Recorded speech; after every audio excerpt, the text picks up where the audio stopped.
యువ హీరో కిరీటి రెడ్డి శ్రీలీల జంటగా నటించిన romantic action drama junior July 18న థియేటర్లో రిలీజ్ అయిన ఈ మూవీ బాక్స్ ఆఫీస్ దగ్గర బోల్తా పడింది.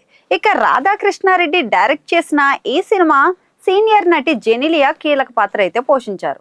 వైరల్ వయ్యారి పాట వైరల్ అయినా మాత్రం సినిమా మాత్రం పెద్దగా ఆకట్టుకోలేదు. ఇక జూనియర్ సినిమా సెప్టెంబర్ 22న ఓటీటీలోకి అయితే విడుదల కావాల్సి ఉండగా అనివార్య కారణాల వల్ల స్ట్రీమింగ్ అయితే రాలేదు. ఇక తాజాగా కొత్త తేదీని ఆహా ప్రకటించింది.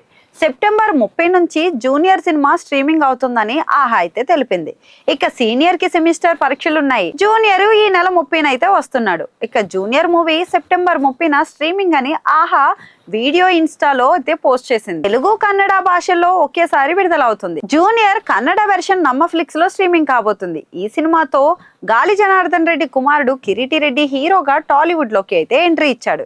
ఇక సినిమా ఫలితం ఆయన నిరాశపరిచిన యాక్టింగ్ విషయంలో మాత్రం మంచి మార్కులే పడ్డాయి.